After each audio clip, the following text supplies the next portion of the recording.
Sekarang ada juga recycling center, drive-thru. Mana-mana rakyat yang pergi pasar kawasan strategik, drive-thru recycling center akan disediakan supaya mereka boleh jual old newspaper, boleh jual plastik, boleh jual minyak masak yang telah dipakai kepada drive-thru center ini, dan bayaran akan dibuat segera menerusi inisiatif e-wallet ataupun touch and go dan lain-lain. Tuan Dipertua, saya tahu memang kesuntukan masa dan ahli-ahli yang berhormat banyak persoalan. Saya akan bagikan jawapan bertulis sebagai menteri yang mematuhi waktu. Satu soalan saya rasa saya ingin Berhormat Menteri. tapi saya akan bagi jawapan bertulis. Tuan Dipertua, izinkan saya akhir kata ucapkan terima kasih kepada semua. Saya mula dengan serangkap pantun, saya juga akhiri dengan serangkap pantun. Sebelum dari pantun, perumahan sehinggalah PBT, KPKT setia berkhidmat dekat di hati. Marilah bekerjasama membangun Malaysia madani demi Pertiwi serta rakyat yang disayangi. Tuan Yang Dipertua dan ahli-ahli yang berhormat, Teluk Intan menyokong penuh belanjawan ini dan saya ucapkan sekali lagi terima kasih kepada semua ahli-ahli yang berhormat yang telah pun mengambil bahagian dalam perbahasan belanjawan 2023. Sekian, terima kasih. Terima kasih Yang Berhormat Menteri. Kita beralih ke kementerian yang selanjutnya, iaitu Menteri akan menjawab, iaitu Kementerian Pertanian dan Keterjaminan Makanan. 40 minit. Silakan Menteri. Terima kasih Yang Dipertua. Selamat menyambut Hari Wanita dan juga bagi umat Islam selamat menyambut Nisfu Sa'ban pada hari ini. Ramai daripada ahli Parlimen yang mengambil bahagian, seramai 50 orang menyentuh hal Kementerian Pertanian dan Keterjaminan Makanan.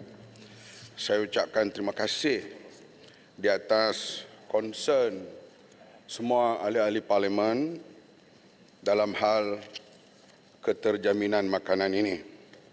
Sama ada beri pandangan dalam bentuk sokongan, teguran, kritikan, bangkangan, semua itu dihargai sama sekali. Yang Berhormat Shah Alam mencadangkan bahawa kerajaan perlu menetapkan secara tuntas Hala 7 industri pertanian.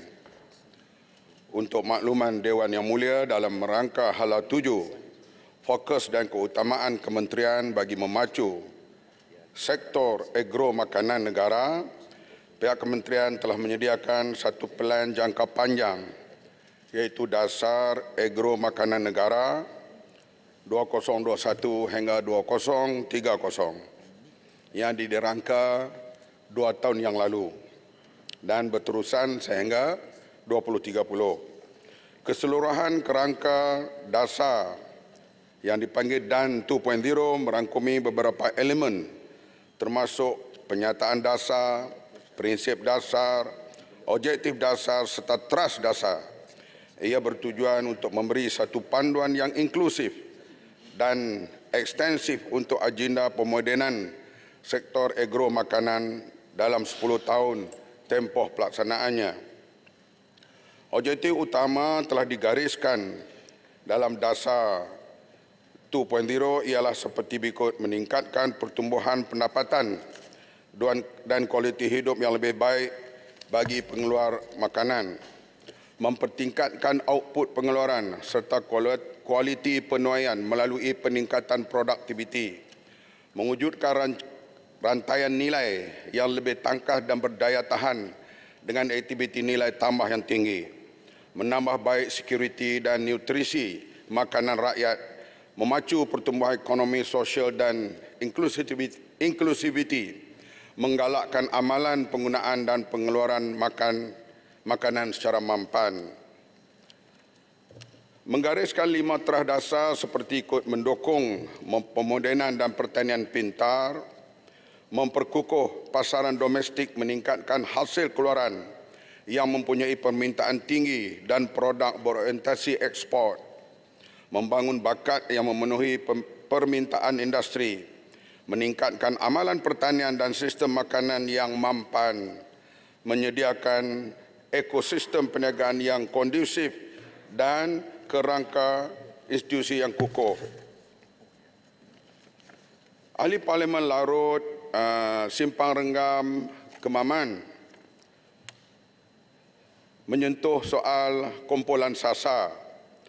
Yang berhormat Larut, yang berhormat Simpang Renggam dan yang berhormat Kemaman mencadangkan bahawa kerajaan perlu memberi keutamaan untuk menggalakkan pelaburan swasta dalam sektor agro makanan dan pertanian. Untuk makluman ahli yang berhormat, di bawah Dasar Agro Makanan Negara 2021-2030, Malaysia dalam mengukuhkan faktor pemboleh hidup upaya pelaburan bagi meningkatkan sumbangan pertanian dan agro makanan terhadap ekonomi dan sosial negara. Salah satu usaha ini dilaksanakan oleh kementerian bagi meningkatkan pelaburan dalam sektor pertanian dan agro makanan ialah dengan memberikan insentif cukai bagi menggalakkan penyertaan mereka dalam pengeluaran bahan makanan dalam subsektor tanaman, ternakan dan perikanan. Ini ada insentif cukai kepada mereka yang nak terlibat kecil dan besar-besaran dalam hal pemakanan ini. Insentif cukai di bawah KPKM adalah insentif fiskal yang ditawarkan melalui pengecualian cukai pendapatan dan potongan berdasarkan perbelanjaan modal yang layak di bawah galakan bagi projek pengeluaran bahan makanan yang diluluskan di bawah Akta Cukai Pendapatan 1967. Boleh jelaskan, Mat? Sabah Bernam. Tanjung Karang. Tanjung Karang. Terima kasih. Dasar Agro Makanan Negara mensasarkan dari 2021 sehingga 2030. Kalau kita fokus kepada daging lembu, dia berada, SSL berada pada tahap 22.2%. Dan 2.0 ini mensasarkan pada tahun 2030 hanya meningkat sehingga 50%. Apakah sebabnya daging lembu ini tidak boleh kita tingkatkan dengan jangka waktu yang pendek? Adakah kerana kegagalan projek 250 juta Shahrizad dulu ataupun terkait rapat dengan tekanan daripada kartel-kartel daging? Terima kasih. Dia memanglah ternakan ini dia memerlukan kesungguhan dan modal yang agak besar. Memang saya sendiri bila melihat melawat beberapa tempat yang menternak lembu, sama ada di Terengganu, di Kedah dan beberapa tempat, saya lihat yang telah mengusahakan tetapi kekurangan modal untuk membesarkan ternakan mereka. Saya lebih suka kumpulan ini dibantu terlebih dahulu. Kerana mereka telah berusaha tetapi tak cukup modal untuk menambahkan pengeluaran mereka. Kita tahu ternakan ini memakan masa yang agak panjang. Orang lebih gemar membuat satu ternakan yang boleh dapat hasil 3 bulan atau 4 bulan. Tapi bagi lembu, kerbau ini mengambil masa yang agak lama. Soal kegagalan feedlot di Negeri Sembilan itu, dia menjadi satu pengajaran. Sebab kadang-kalanya bila diperuntukkan geran kepada suatu program, geran itu disalahgunakan dahulu. Bukan untuk tujuan tentang membesarkan ternakan lembu itu, tapi membesarkan perkara-perkara yang lain. Perlu itu dikaji semula dari masa ke semasa, supaya bila bantuan dan geran diberi, kita harap pihak kementerian dapat memantau supaya ianya dapat berjalan dengan baik dengan tujuan geran itu diberikan. Ini peranan kartel-kartel apa, Mat? Kartel lembu? Soal kartel tak timbul. Kita izinkan import daripada luar itu kerana pengeluaran tempatan hanya mampu menyediakan 20% sahaja untuk daging kambing dan lembu di Malaysia ini. Oleh itu, sebahagian lagi ditampung oleh mereka yang daging daripada luar. Kita sedang berusaha dengan begitu kuat supaya Agrobank misalnya tumpu betul-betul untuk membantu mereka yang nak terlibat, dah terlibat, supaya dibesarkan ternakan mereka itu. Dan kita harap dia dapat menambah bilangan lembu, kerbau, kambing ini dalam masa yang kita rancangkan itu. Tapi ia bergantung juga kepada keadaan suasana yang berlaku.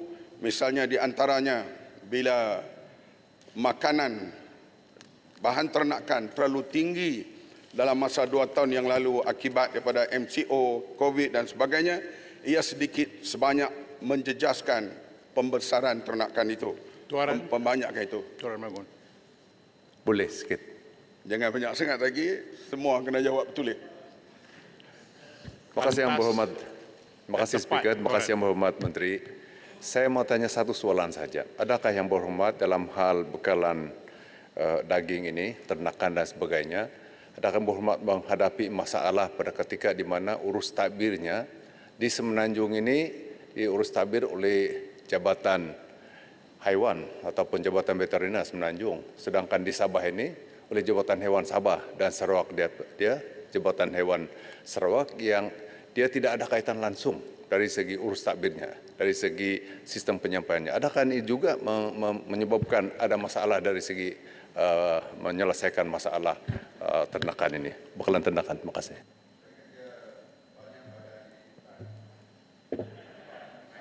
Mike. Menteri. Akan menyebabkan masalah, tetapi kesungguhan semua pihak. Dan sama ada di Sabah, juga sekarang ini kita Timbalan Menteri, kita harap dia lebih tumpukan Sabah dan Sarawak dan kita dapat selaraskan soal perkembangan hal ternakan ini lebih baik pada masa yang akan datang. Berdasarkan data bagi 2018-2022, jumlah pelaburan berkaitan permohonan bagi insentif cukai galakan telah diterima oleh KPKM adalah berjumlah 1.37 bilion. Secara umumnya, subsektor tanaman merupakan sektor yang paling banyak jumlah pelaburan bagi tahun 2018-2022, berjumlah 1.06 bilion. Diikuti oleh subsektor aquaculture sebanyak 222 juta dan perikanan tangkapan sebanyak 46.7 juta. Seiring dengan hala 7 dasar DAN 2.0 ini, bagi menjamin sekuriti makanan negara, KPKM mengambil langkah proaktif dengan melihat kepada permodenan dalam pertanian bagi menarik lebih banyak penyertaan syarikat dan pelabur daripada golongan muda. Antara contohnya pemodenan pertanian adalah seperti berikut: teknologi digital IR 4.0, teknologi mekanisasi dan automasi, teknologi penjiditan dan juga pengklonan ternakan.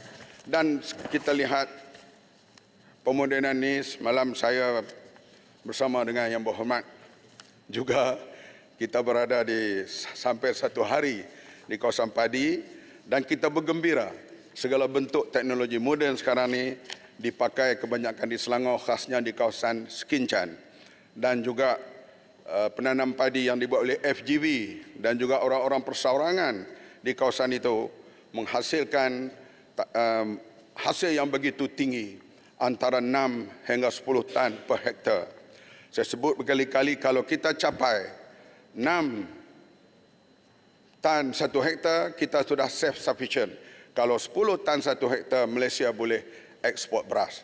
Dan keadaan di Skincan itu adalah menjadi satu contoh kepada petani-petani lain untuk berusaha ke arah itu.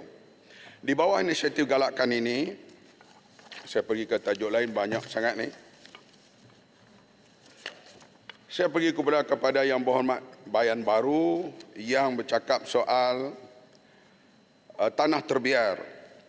Yang Berhormat Bayan Baru mencadangkan supaya kerajaan menyewa tanah agensi kerajaan yang terbiar kepada penggiat pertanian dengan kadar yang minimum.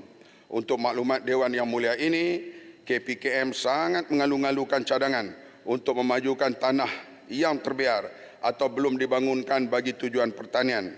Seperti yang sedia maklum, urusan tanah untuk pertanian adalah di bawah kuasa pihak berkuasa negeri selaras dengan Seksyen 40 Kanun Tanah Negara. Oleh itu saya mengharapkan hal pertanian, hal keterjaminan makanan, saya ulang lagi sekali dalam jawapan titah diraja dulu. Kerajaan negeri dan kerajaan persekutuan adalah bekerjasama. Karena ini ada masalah penting. Begitu juga bila saya ke Terengganu baru-baru ini, bila kita lihat penangkapan ikan dan pelabuhan yang cetek telah luluskan bantuan untuk perbaiki pelabuhan Cendring itu supaya dapat diaktifkan kembali pelabuhan itu pada masa yang akan datang. Artinya segala projek untuk makanan, keterjamian makanan, kita tidak mengira ianya berada di negeri mana dan siapa yang memerintah. KPKM melalui Jabatan Pertanian telah merekodkan seluas 103,563 hektar tanah terbiar seluruh semenanjung Malaysia. Pembangunan tanah terbiar merupakan salah satu daripada 9 cadangan sinergi antara Kerajaan Persekutuan dengan Kerajaan Negeri yang telah dibentangkan oleh KPKM di Mesyuarat Menteri Besar dan Ketua Menteri ke-139 pada 28 Jun 2022. Jun dulu, Kerajaan dulu. Seperti mana yang telah dibangkitkan oleh Yang Berhormat Kuala Kangsar, Yang Berhormat Raub dan Yang Berhormat Miri. Artinya segala cadangan yang koordinat antara Kerajaan Negeri dan Persekutuan, walaupun kerajaan berubah, kita akan terus dengan komitmen itu.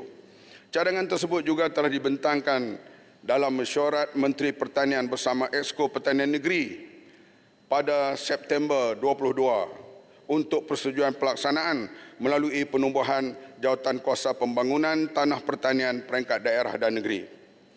Di bawah Ruling Plan 3 Rancangan Malaysia ke-12, kerajaan telah menyediakan peruntukan sebanyak 13 juta kepada KPKM untuk membangunkan tanah-tanah terbiar milik agensi kementerian bagi tempoh 2023. Saya ingatkan sekarang kita sudah bulan 3. Bulan Oktober akan datang belanjawan baru bagi negara. Oleh itu segala bentuk belanjawan yang dibentangkan kita harap dapat direalisasikan, dapat dimanfaatkan secepat mungkin supaya ia dapat memenuhi tujuan dan cita-cita kita untuk keterjaminan makanan Malaysia ini. Bagi sewaan untuk tanah di bawah Pesuruhjaya Tanah Persekutuan, kadar sewaan adalah tertakluk kepada penilaian oleh Jabatan Penilaian dan Perkhidmatan Harta. Manakala tanah di bawah Kerajaan Negeri, kadar sewaan adalah tertakluk kepada Kerajaan Negeri yang termaktub di bawah Kanun Tanah Negara. Yang Berhormat,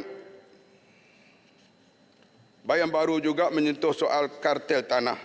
Banyak kartel tanah ini memanglah selalu biasa orang bercakap daging kartel, telur kartel, ayam kartel, ikan kartel, kadang cakap-cakap. Tapi tidaklah ianya berlaku sebegitu rupa. Untuk maklumat ahli yang berhormat, ketika ini terdapat 29 orang peserta projek pertanian moden di Keluang yang melibatkan sebanyak YB Menteri. Bukit Gantang. Nak sentuh pasal kartel sikit. Kalau kita lihat laporan daripada kementerian bahawa pengeluaran telur adalah cukup. Rekod 5 tahun yang lepas, average dalam 12 bilion. Kegunaan rakyat Malaysia 11.6 bilion. Masih ada lebihan. Kalau bukanlah disebabkan kartel, apakah sebabnya supply telur tidak cukup dalam pasaran? Begitu juga dengan ayam. Ayam terus meningkat harganya dan dijangka pada bulan Ramadan ini akan mencecah ke RM12. Apakah langkah-langkah pengawalan yang secara drastik yang akan dibuat oleh kementerian untuk menjamin rakyat di bawah ini mendapat sumber makanan yang lebih stabil? Jadi kenaikan harga dasarnya bukan kerana kita kata kartel dan sebagainya. Kita kena lihat tahun 2020 bermulanya COVID dan kita akui kerajaan pada waktu itu begitu sukar untuk mengawal kenaikan harga ayam telur kerana harga makanan naik melambung. Saya dah bercakap dah dalam masa titah diraja gitu, tak mau ulang kedua. Sampai naik 300% harga jagung dan juga soya. Maka kerajaan pada waktu itu memberi subsidi untuk menahan harga supaya jangan naik terlalu melambung.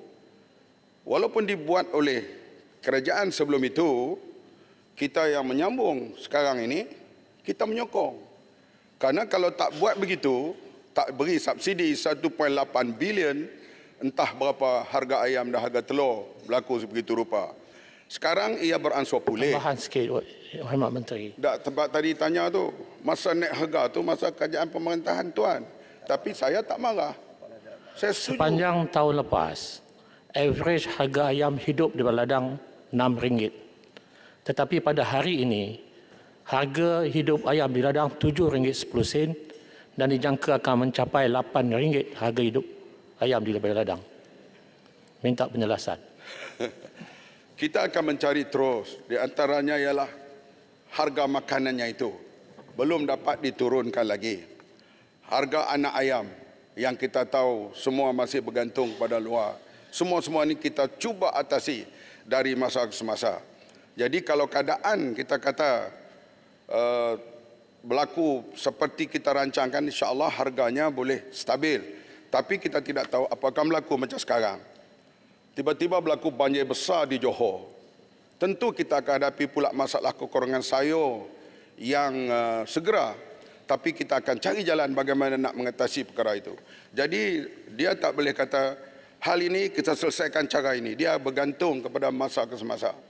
Sebab itu saya kata tadi ini, bila kita telur tak ada pada waktu itu dan sebagainya, ayam dan sebagainya terlalu mahal, maka kerajaan beri subsidi. Subsidi ini diteruskan lagi sehingga bulan 6 akan datang, akan dikaji semula berdasarkan nak stabilkan harga ini. Ini yang perlu kita sebut di sini.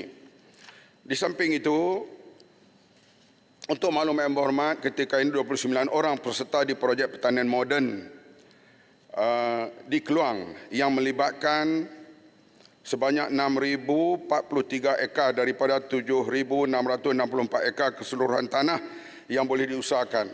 Ini menunjukkan bahawa seluas 78.85% sedang diusahakan dan hanya 21.15% yang masih kosong. Artinya pertanian moden di Keluang memang kita nampak mendatangkan hasil. Di samping itu, KPKM ingin menegaskan bahawa tidak timbul sebarang isu kartel di PPM. Sejak Disember 2021, Kementerian telah menguatkuasakan garis panduan permohonan peserta di PPM di mana pemilihan pengusaha dilaksanakan secara terperinci, telus dan terbuka selari dengan tata cara pengurusan tanah di bawah jabatan Ketua Pengarah Tanah dan Galian. Peserta PPM dikenaki menandatangani perjanjian pajakan atau perjanjian sewaan bersekali dengan perjanjian pelaksanaan projek berdasarkan syarat-syarat yang diluluskan oleh kementerian. Ini yang disebutkan tadi, usaha-usaha melahirkan para petani moden. Kemudian kebergantungan kepada import. Ini yang soalan daripada yang berhormat Payah Besar Keluang bangun. Simpang Keluang. Ya, perkenaan Buat projek sayur, kan? pertanian moden. Buat saya. Okey, terima kasih.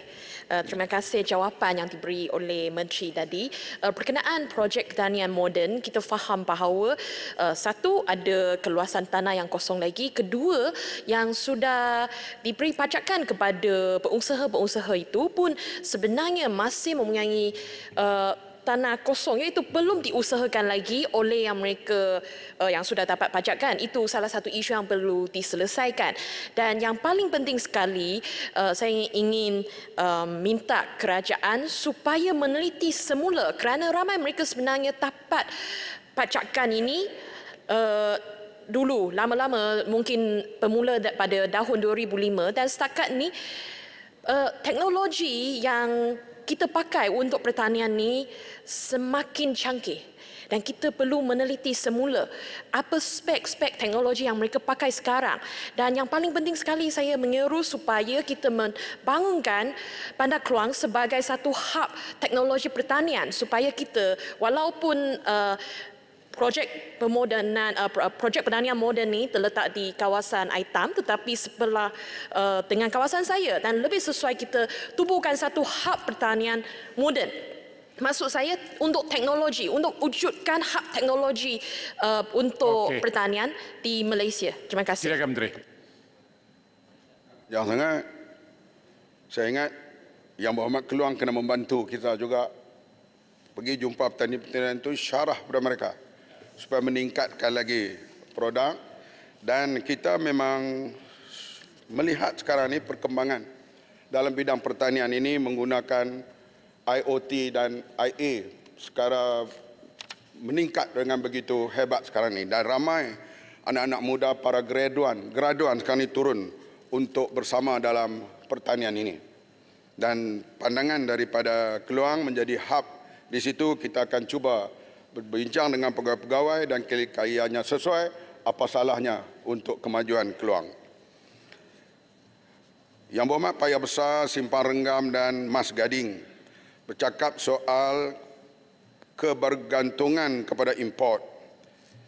Untuk maklumat Yang Berhormat, secara umumnya keperluan bekalan makanan domestik boleh dipenuhi sama ada melalui pengeluaran tempatan atau sumber import. Pada 2021, jumlah import sektor agro makanan adalah 63.59 bilion. Makalah 2022 telah mencecah 75.54 bilion. Tahun lepas, dengan peningkatan sebanyak 18.8% berbanding tahun 2021. Untuk makluman, tidak dapat dinafikan bahawa negara perlu mengimport beberapa komoditi makanan yang tidak dapat dihasilkan secara domestik. Antaranya dan ianya tidak ekonomik, faktor kesesuaian iklim serta kekangan sumber. Macamlah banyaklah kita nak contoh, ubi, kentang, bawang, carrot setengahnya tu.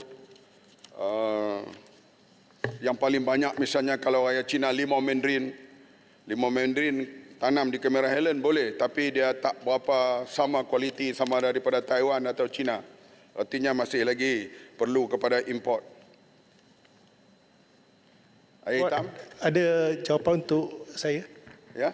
Ada tak dimasukkan atau kemudian jawapan untuk yang saya bangkitkan? Kemudian. Okey.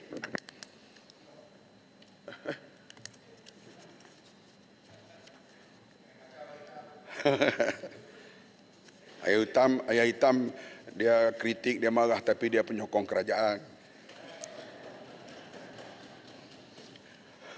Jadi bagi menampung keperluan dan permintaan pengguna dalam negara untuk pertambahan penduduk dan semua sebagainya, terdapat beberapa barang asas yang perlu diimport.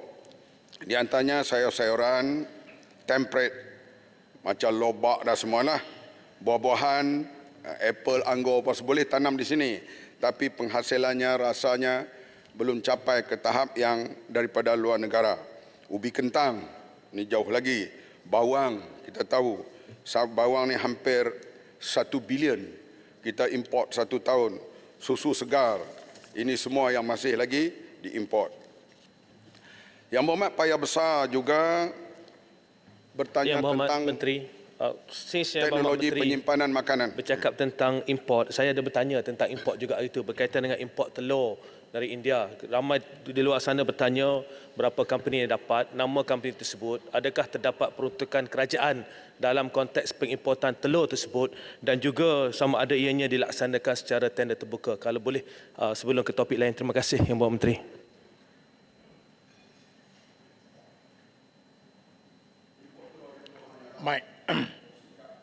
Sementara pada waktu itu dan ianya dibuat melalui fast track. Fast track artinya sudah dibuat oleh pihak DVS melihat keadaan tempat itu, adakah ada flu atau tidak, sekarang boleh mereka hubungi dan sebagainya, didapati ianya selamat.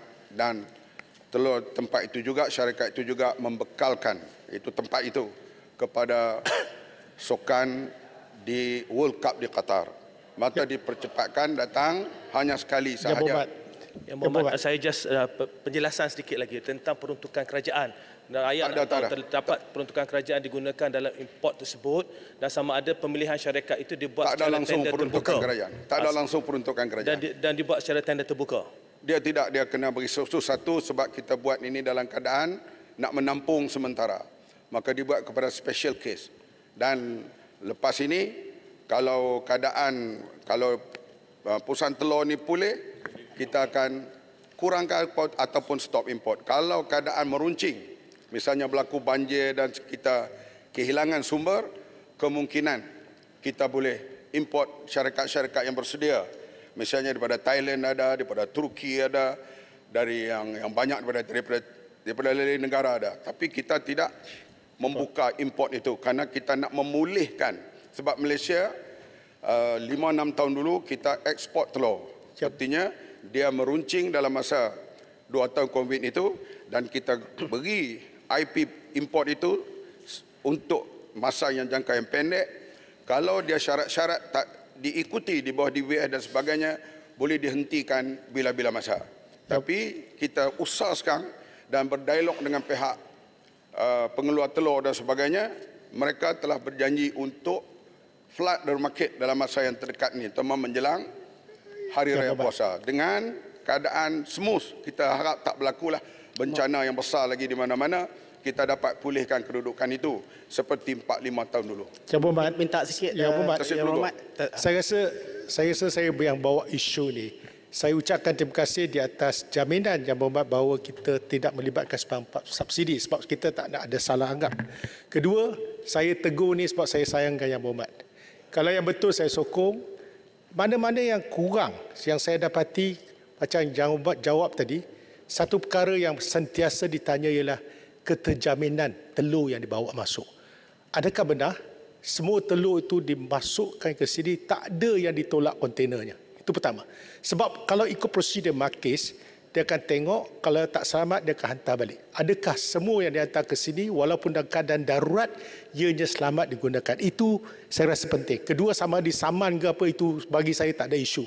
Sebab saya rasa kerajaan nak selesaikan masalah ni ada satu kaedah lagi. Yang Berhormat cakap Turki, saya lagi bimbang. Sebab Malaysia kita merupakan pengeksport telur yang terbesar di dunia juga dengan harga yang paling kompetitif.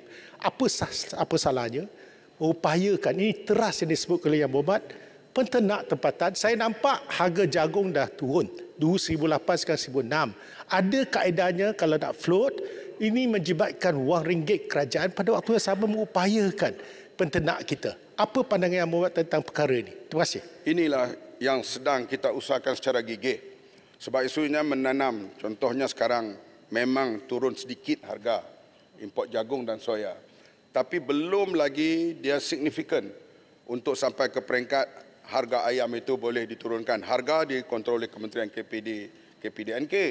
Tapi saya maksud di sini, sebab itu beberapa kementerian bergabung sekarang ini. Masuk komoditi, desa dan wilayah, kerajaan negeri kita harap menanam jagung bijirin. Dan sekarang menjadi satu usaha besar oleh kementerian ini soal jagung bijirin ini.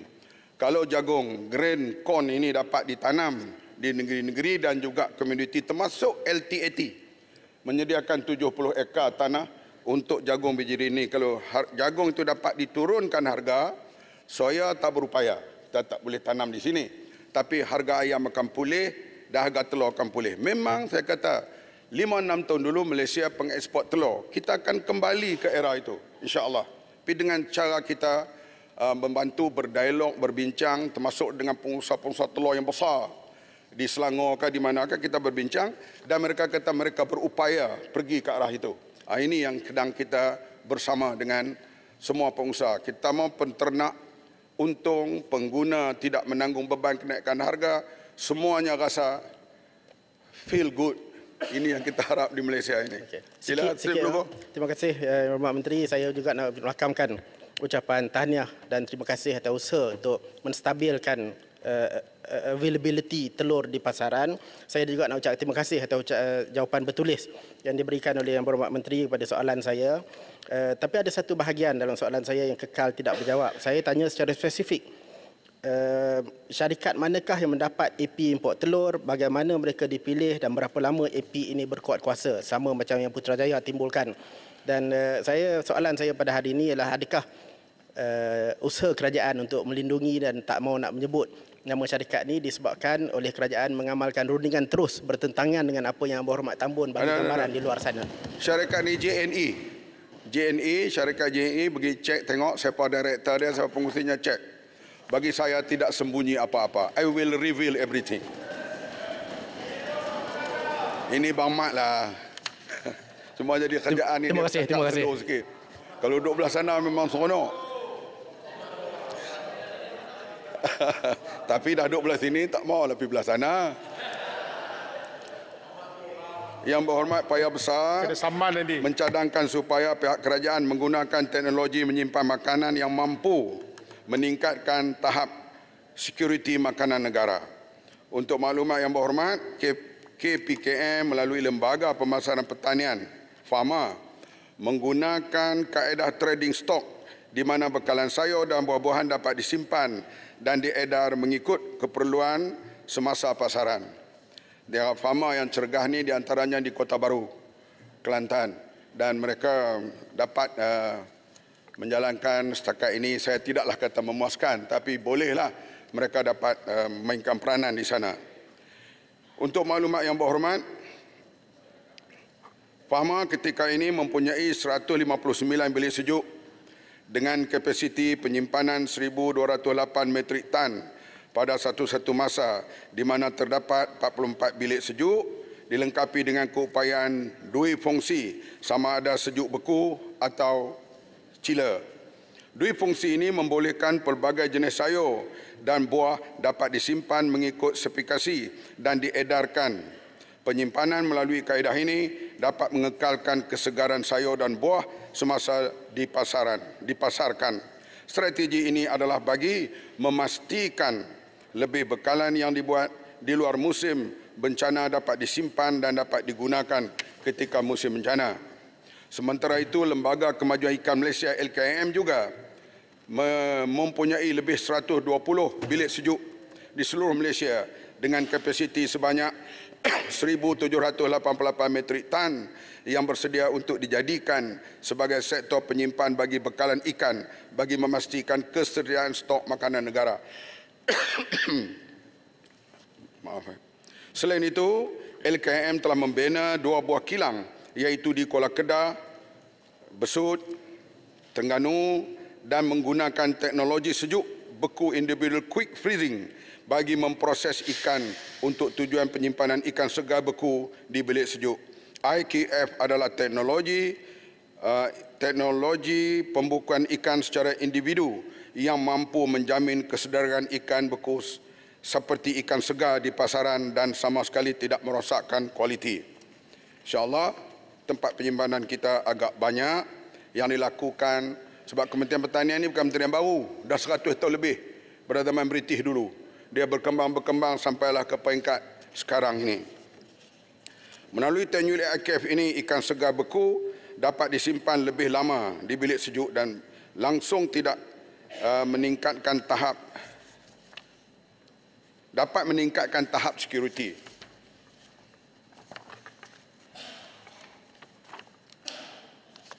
Banyak lagi ni. Bantuan ketika bencana yang berhormat Mersing, insurans akibat bencana juga dua-duanya daripada Johor, yang berhormat Seri Gading. Kedua-dua ahli parlimen ini kita tahu kawasan mereka sedang dilandai banjir dan ada yang telah surut, ada yang sedang masih lagi tenggelam.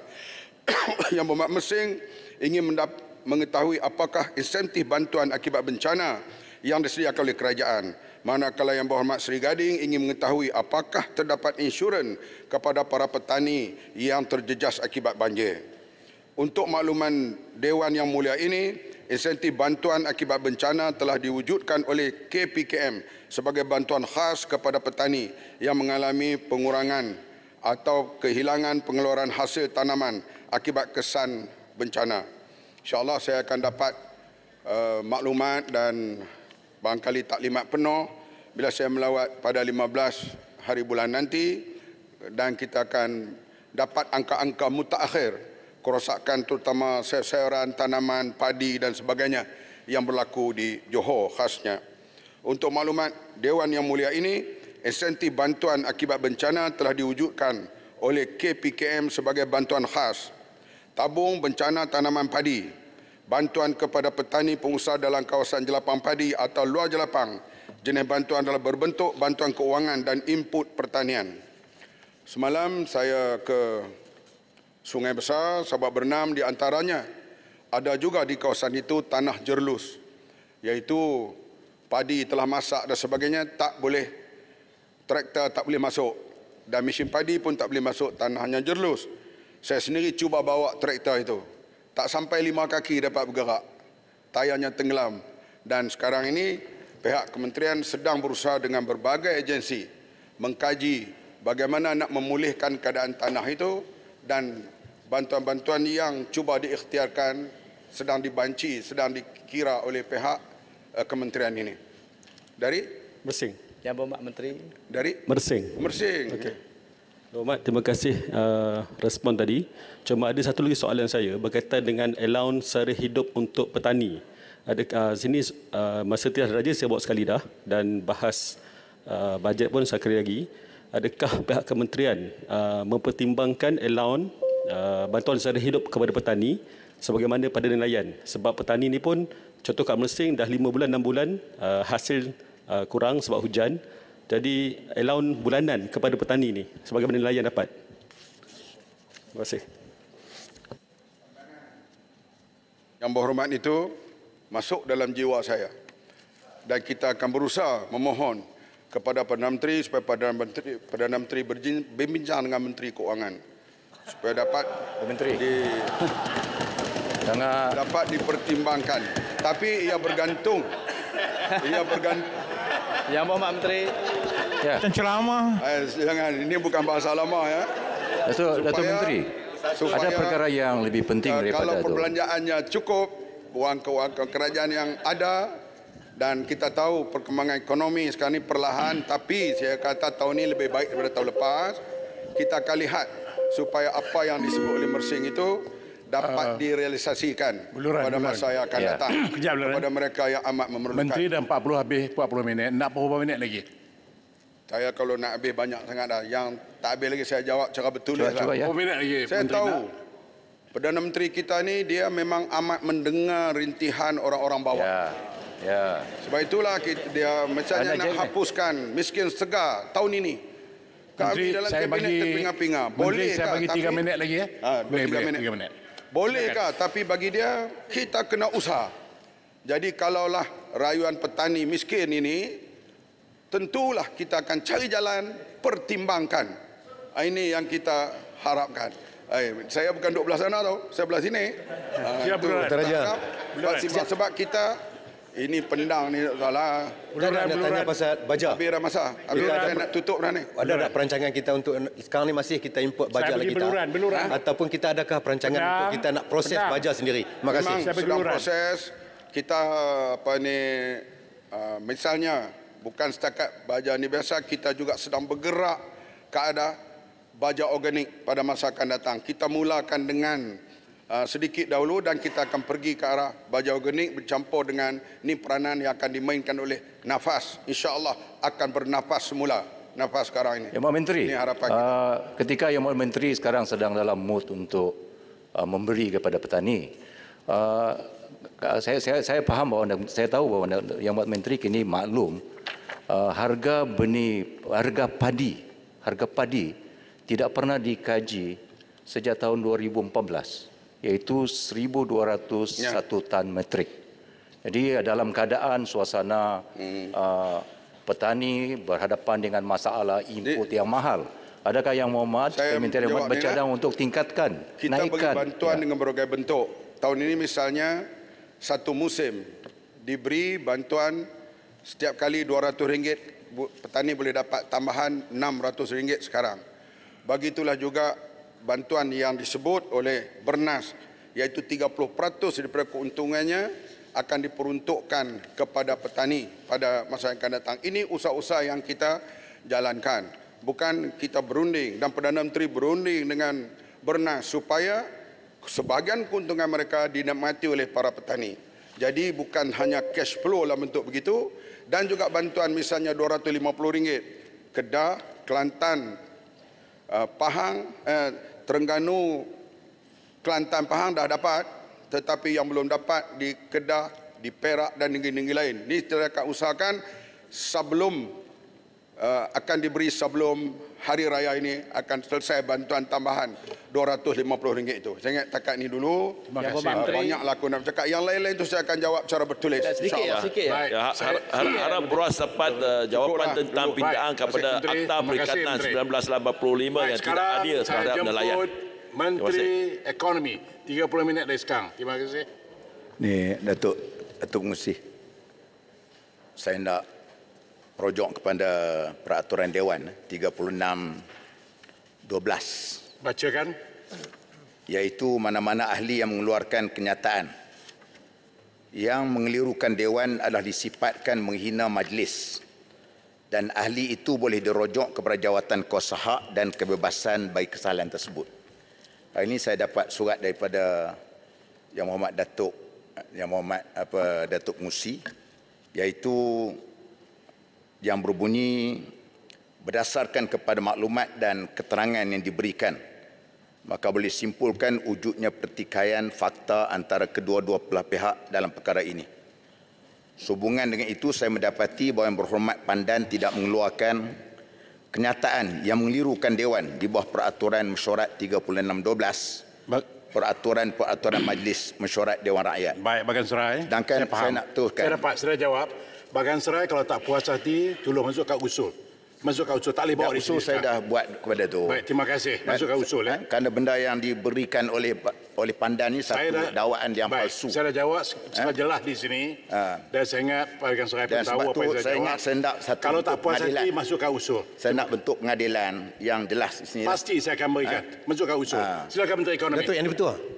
Datuk, yang betul. Saya nak pengadilan 36/6. Tipuan. Kalau Pandan tidak dapat membuktikan tuduhan dia pada tempoh hari, dia perlu menarik balik ataupun membuat mohon maaf sebab saya dah buat keputusan. Ini sangkaan jahat. Penang, saya dah buat keputusan. Sangkaan jahat. Masukkan usul Penang.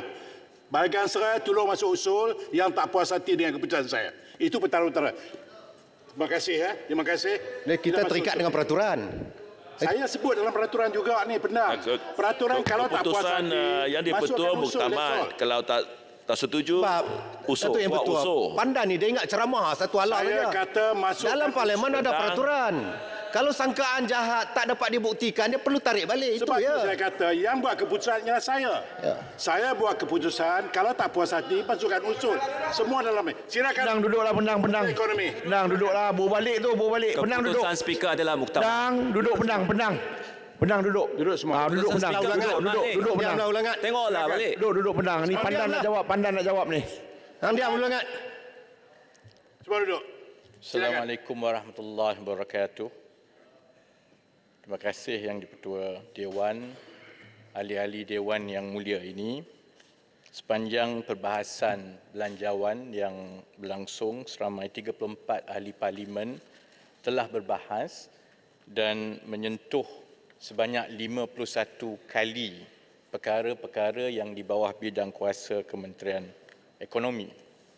51 perkara itu berkisar kepada beberapa kumpulan isu yang asas, iaitu pertama, mengenai perancangan ekonomi negara. Kedua, apakah kerajaan mengusahakan hasil baru untuk mencapai sasaran defisit. Ketiga, pembangunan ekonomi yang mengambil kira perbezaan tahap pembangunan antara negeri-negeri. Keempat, usaha membasmi kemiskinan melalui inisiatif pendapatan rakyat. Dan perkara yang kelima ialah bersabit dengan agenda Bumiputera. Pendang jangan keluar pendang, ada pendang tanya banyak. Jadi kalau dalam masa berbahas, banyak sentuh menteri, bila menteri nak menjawab, dia keluar. Tunggu. Macam itulah dia. Ini soal rakyat ni pendang, sila duduk nak dengar. Menteri jemput tu Pendang. Belum pernah berlaku menteri jemput. Supaya saya boleh jawab, jangan baling batu sembunyi tangan masa menteri tak ada. Dewan dan Satu Malaysia boleh tengok Pendang. Dia bangun berdega-dega bawa buku, tapi bila menteri nak jawab, dia lari. Menteri Duduk Pendang solat. Dia ada mesyuarat tu. Dia ada mesyuarat rancangan tu. Dia nak pergi solat. Ini Pandan. Ada mesyuarat rancangan tu. Bila sebut Pendang saya masuk, tak ada masalah. Tapi saya bukan kaki lari. Tembak-tembak tak ada bukti, lepas tu Ingat ini menipu, ingat formula ke? Duduk dengar. You beri air. Duduk dengar. Saya ada meeting, I got some. Duduk dengar. Menteri teruskan. Saya bukan kaki tembak lepas tu lari, tak boleh membuktikan. Pandan ni raja formula tipu. Yang di-Pertua minta sekolahkan Pendang macam mana adab Pandan ni kena sekolahkan peraturan mesyuarat pun dia kena belajar. Dia tak boleh tembak. Menteri bukan sekolah tadika kan? Menteri bukan sekolah tadika kan? Dia panggil tadika saya. akan Pendang. Sekarang ni menteri jawab. Ini bukan duduk. Ini standard menteri kan ni? Pendang duduk dengar. Macam ni punya style. Pendang duduk dengar. Menteri nak jawab, lain diam. Pendang duduk dengar. Duduk. Okey, menteri teruskan. Menteri Pendang duduk dengar. Kena belajar peraturan Dewan tu. Beritahu dekat Pandang tu. Macam mana boleh jadi menteri macam ni? Okey. Silakan. Tuan Yang di-Pertua, komen dan percakapan Pendang sebenarnya tadi menghina Tuan Yang di-Pertua dan menghina Dewan. Kerana keputusan itu telah melalui proses. Bagan Serai membuat usul. Tuan Yang di-Pertua memohon saya menjawab pertuduhan yang dibuat oleh Bagan Serai. Dan saya dah jawab dengan panjang lebar dan saya cadangkan Tuan Yang di-Pertua supaya diberikan salinan itu kepada Bagan Serai dan juga Pendang supaya dia boleh faham bahawa saya fikir yang tadi Tuan di-Pertua dapat senang je. Kamu bawa bukti yang kamu katakan itu Pandan. Teruskan saja. Teruskan jawab. Tak payah ulang balik apa yang telah diputuskan. Jangan duk bercakap pergi sana pergi sini. Kamu menipu. Pendang semua duduk. Menteri jangan masuk isu lain. Jawab itu cukup. Formula penipu tak boleh bawa dalam parlimen.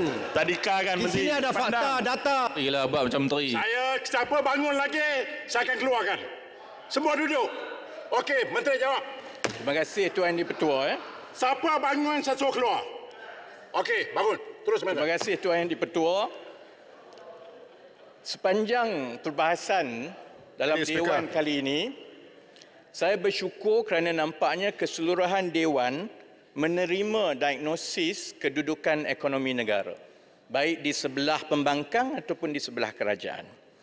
Bahawa hutang negara telah pun mencecah 1.5 trilion. Bahawa bayaran faedah hutang telah melepasi garis 15% iaitu had yang dibolehkan dari segi amalan yang baik dari hasil kerajaan untuk membayar faedah dan ada keperluan segera untuk kerajaan memperbaiki segala kelemahan-kelemahan ekonomi yang ada ini dalam keadaan kekangan-kekangan yang kita semua terima. Sebab itu saya rasa lucu apabila tema perbahasan pembangkang kali ini berkisar kepada misi mencari dengan izin game changer. Larut tanya game changer, Putrajaya tanya game changer, Bacok tanya game changer. Minta pencerahan. Kami tak pernah sebut pun tema. Saya akan sampai ke bahagian conclusion. Menteri Ekonomi macam you ceramah di pentas. Saya tak bagi laluan langsung kepada Pendang selepas ini. Okey.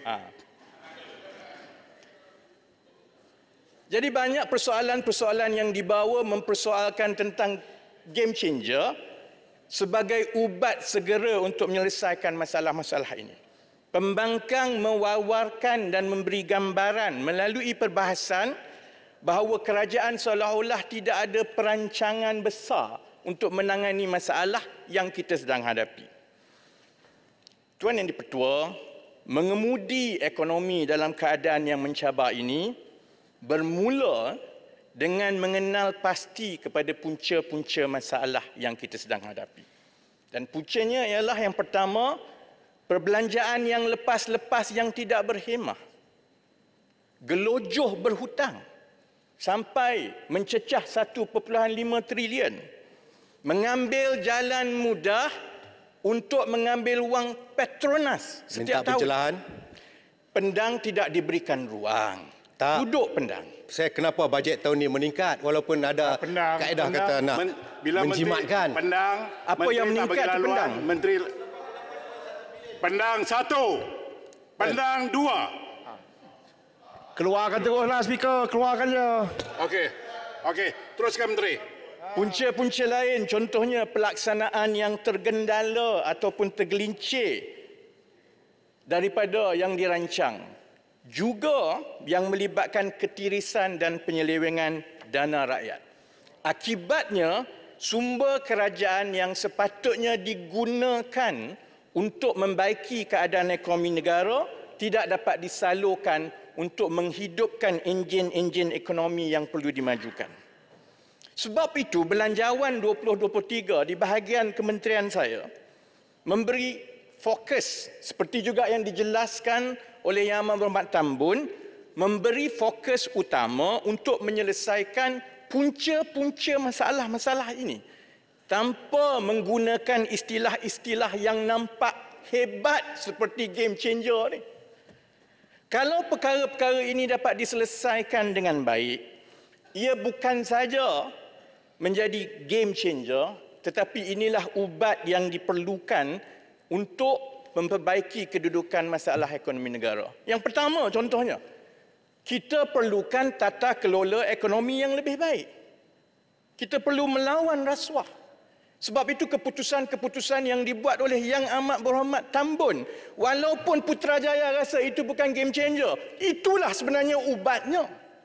Sebab kalau kita perketatkan tata kelola, maka sudah pasti sumber kewangan boleh disalurkan kepada projek-projek rakyat. Saya habiskan dahulu, Putrajaya. Kedua, berbelanja dengan berhemah dengan mengurangkan keperluan berhutang. Kerana bila kita kurang berhutang dan kita masih lagi dapat menjalankan projek-projek rakyat dengan baik, itu akan untuk perkara yang ketiga, memberi ruang fiskal kepada kerajaan untuk memberikan bantuan terus kepada rakyat, terutamanya golongan-golongan yang memerlukan seperti B40 dan juga miskin tegah. Putrajaya. Ya, Pak Menteri, pertama sekali berkaitan dengan tata kelola. Ini banyak kali saya bangkitkan berkaitan dengan keadaan di mana Perdana Menteri turut memegang jawatan sebagai Menteri Keuangan. Ini pernah diperjuangkan oleh Yang Berhormat Pandan ketika di luar kerajaan membawa rang undang-undang untuk private bill untuk tujuan tersebut. Namun begitu dalam keadaan ini kita lihat bila Tambun terus memegang jawatan Menteri Keuangan, ramai yang senyap. Tapi bila kita bercakap tentang tata kelola, let's be fair to everyone, bahawa apa yang kita perjuangkan adalah untuk sebuah negara yang mempunyai governance yang baik, di mana Perdana Menteri tak perlu pun memegang jawatan sebagai Menteri Keuangan. Bahkan Pandan pun boleh pegang jawatan sebagai Menteri Keuangan. Itu satu. Yang kedua... Terima kasih Putrajaya. Saya ada masa yang singkat. Boleh satu lagi? Saya tak boleh. Satu lagi. Saya tak boleh. Okey. Baik, soal tentang tata kelola. Pihak Perikatan Nasional dan Putrajaya longgokkan seolah-olah segala-galanya berkisar mengenai sama ada Menteri Keuangan itu adalah orang yang sama dengan Perdana Menteri. Sedangkan kita ada keseluruhan sistem dan yang perlu dilihat ialah bagaimana langkah-langkah yang telah diambil yang menunjukkan kecenderungan Perdana Menteri. Pertama, tidak ada campur tangan dalam apa-apa badan yang diberi kuasa menyiasat bebas. Yang itu lebih penting daripada sama ada Menteri Keuangan itu juga Perdana Menteri. Kalau nak dibandingkan dengan semasa Datuk Seri Najib dahulu, keadaannya berbeza. Dan sudah ada kes. Kedua, cara yang diambil oleh Yang Amat Berhormat Tambun memastikan tidak ada rundingan terus, batal semua dan buka semua. Sudah tentu saya tahu ada kebimbangan itu, tetapi saya yakin ahli dewan yang ada, anggota-anggota pentadbiran daripada kerajaan campuran yang partinya berbeza-beza, insya-Allah termasuk juga rakyat, akan terus memerhati setiap gerak-geri daripada Yang Amat Berhormat Tambun dan insya-Allah perkara itu tidak akan menjadi seperti yang diwawakan oleh Barisan Pembangkang. Saya nak sambung. Saya nak sambung. Tasik Gelugu akan sampai ke situ. Saya nak sambung. Tapi sebab dah 18 minit. Okey. Tuan Yang di-Pertua, sebagai penggulungan hari ini, sebahagiannya saya nak ambil sedikit masa untuk membantu pembangkang yang saya lihat sepanjang perbahasan nampak terkeliru dengan keseluruhan konsep belanjawan dan bajet. Dengar dulu, Kubang Kerian dengar dulu Larut, tapi pendang dah keluar. Ini mengenai pendang ni. Larut dan Pendang, kedua-duanya mempersoalkan mengenai sasaran defisit 5%. Rujuk balik handset, ucapan Larut dan ucapan Pendang memperlekehkan sasaran defisit 5% kerajaan. Larut berhujah, kalaulah pertumbuhan ekonomi 2023 ini diunjurkan pada 4.5%. Kata Larut, mana mungkin defisit boleh 5%? Kerana perbandingan dia, kalau 2023 pertumbuhan ekonomi 8.7%, defisit dah 5.6%. Kalau pertumbuhan ekonomi turun daripada 8.7% 2022 kepada 4.5% 2023, maka Larut kata ini tidak munasabah. Pendang lagi hebat. Ucapan Pendang, saya petik ucapan Pendang. Pendang semasa mencelah Larut, Pendang tambah lagi, kalau tengok kepada belanjawan kerajaan tidak ada hasil baru, maka kata Pendang adalah menjadi satu keajaiban sebenarnya jika defisit 5% ini dapat dicapai oleh kerajaan. InsyaAllah, Pendang tak ada ni, sebab tu saya nak suruh dia tunggu tadi. InsyaAllah, dalam tempoh 1 tahun dari sekarang, Pendang akan melihat keajaiban buat kali pertama dalam hidup dia. Bukan saja terduduk, dia akan lihat keajaiban kali pertama dalam hidup dia. Sebab insya-Allah kita akan dapat capai defisit 5% ini kalaulah pembangkang faham mengenai belanjawan dan juga unjuran. Apabila kerajaan membentangkan belanjawan setiap tahun, ia didasarkan kepada beberapa unjuran yang utama. Termasuk contohnya kadar pertumbuhan ekonomi negara. Termasuk contohnya harga-harga komoditi utama yang menjadi hasil kerajaan seperti petroleum dan sawit. Daripada unjuran ini, kerajaan boleh mengunjurkan hasil yang akan dipungut oleh kerajaan. Kerajaan kemudian akan membandingkan hasil pungutan itu dengan keperluan belanja mengurus dan belanja pembangunan. Berapa banyak jumlah belanja pembangunan yang diperuntukkan itu sebenarnya bergantung kepada sasaran defisit yang telah ditetapkan oleh kerajaan kerana belanja pembangunan itu dibayar dengan berhutang. Kalau kerajaan tetapkan 5% defisit, maksudnya ada jumlah hutang yang khusus yang kerajaan akan ambil dan kerajaan akan berbelanja di dalam jumlah yang telah diambil ini. YB, Bacok. Terima kasih. Tadi kita bersoal tentang defisit, hutang. Adakah Yang Berhormat Menteri sedar bahawa tempoh 2 tahun yang lalu, tempoh pandemik, ini perlukan satu stimulus, pump priming daripada pihak kerajaan. Maka di situlah perlunya kerajaan berbelanja lebih daripada biasa untuk memulihkan kembali ekonomi negara. Jadi bagi saya soal game changer yang dibangkitkan oleh Menteri tadi adalah ketika tempoh biasa. Tempoh yang lalu itu ialah tempoh yang Berhormat Paguh dan juga yang Berhormat Bera adalah tempoh yang perlukan suntikan yang lebih. Dan yang terakhir satu saja fakta saya nak sebut di sini. Mungkin Yang Berhormat Pandan terlupalah. Pada 16 September 2015 saya terbaca satu posting Facebook namanya Rafizi Ramli lah, Yang Berhormat minta maaf saya sebut Pandan sini. Semalam 16 September 2015, semalam saya telah memfailkan satu rang undang-undang persendirian di Parlimen untuk mengubal satu akta yang menghalang seorang Perdana Menteri dari melantik dirinya sebagai Menteri Keuangan. Kerosakan ekonomi di zaman Najib Razak semakin menjadi-jadi kerana beliau turut menjadi Menteri Keuangan. Terima kasih, Bacok. Sekadar untuk baik, saya faham. Saya nak jawab ni. Saya nak jawab ni. Jadi kita kena konsisten. Bacok, tolong. Kerana kita ada masa. Saya nak sampai ke bahagian pembangunan Kelantan seperti yang Pengkalan Cepa sebut ni. Nanti tak cukup masa. Silakan. Baik.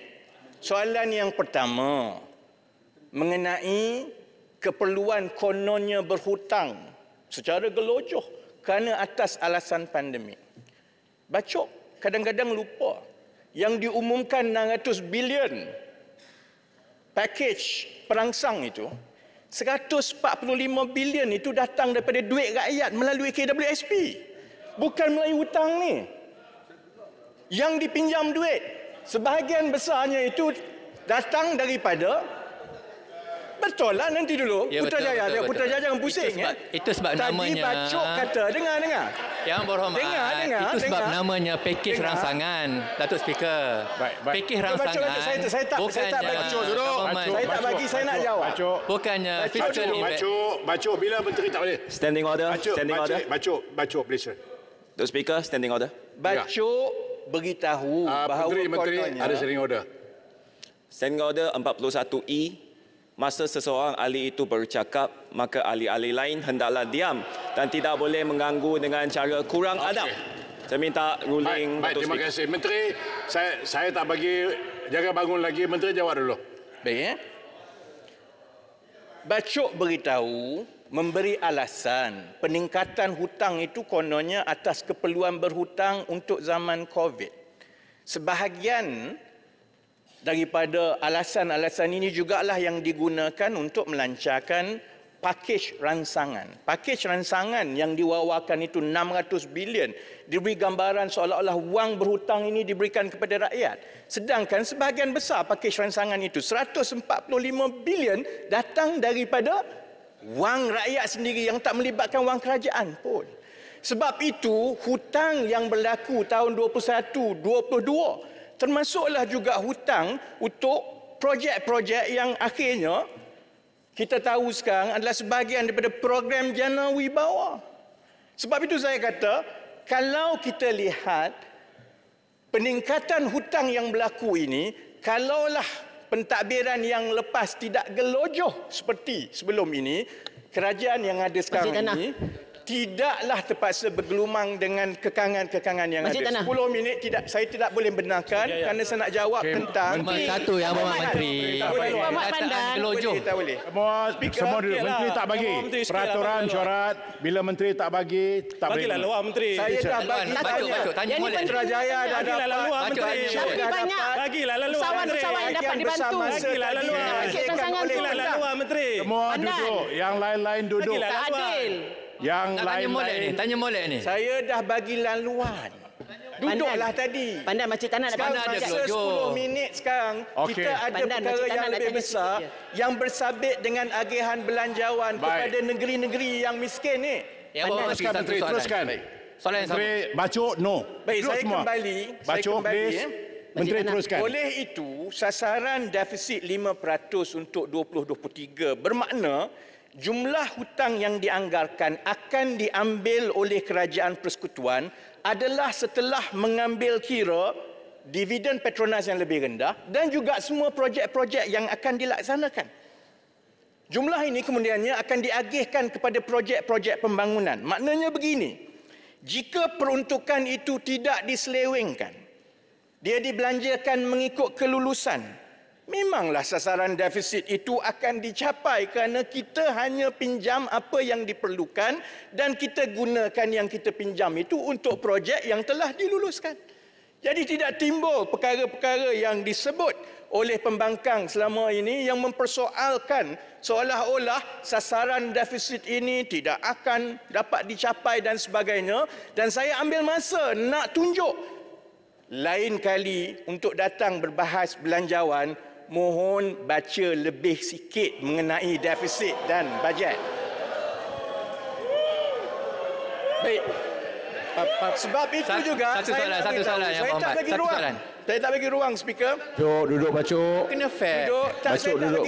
Saya minta penjelasan. Bacok, duduk, Bacok. Sebab Ini Hari Wanita, saya bagi. nak Saya minta beritahu penjelasan. Bagi Ahli Parlimen Wanita tanya soalan. minta penjelasan. Bacok kepada Tasik Gelugur, kepada Putrajaya. Lebih baik kita memahami perkara-perkara asas kewangan dan ekonomi negara terlebih dahulu. Pandan. Sebelum datang Kedua-dua payah pihak kena retorik, faham. Pandan. bercakap Saya nak mengenai tanya ni, game nak bagi changer. faham. Bacok. Dan insyaAllah Masjid Tanah duduk. belanjawan 2023 ini insyaAllah akan menjadi ubat-ubat untuk memperbaiki kelemahan tata kelola ekonomi. Minta laluan sebelum Tuan Yang di-Pertuan minta laluan yang telah dia. ditinggalkan Soalan lain, oleh soalan lain. pentadbiran. Soalan Kubang lain. palsu tak ada. Saya ada 8 minit saja, tidak ada ruang. Saya dah sebut dalam ucapan saya, pasal saya ada beberapa perkara. Akan dijawab dalam Sebab puan ni saya sebut dalam ucapan saya. Jadi patut ada respon. Tak ada ruang. Tasik. Duduk. Kubang Pasu duduk. Tasik Gelugur duduk. Pandan, Hari Wanita. Bagi saya sikit, Pandan. Pandan, Hari Wanita, Pandan. Pandan pencinta wanita kan? Datuk Speaker, kena ambil tindakan ni, Datuk Speaker.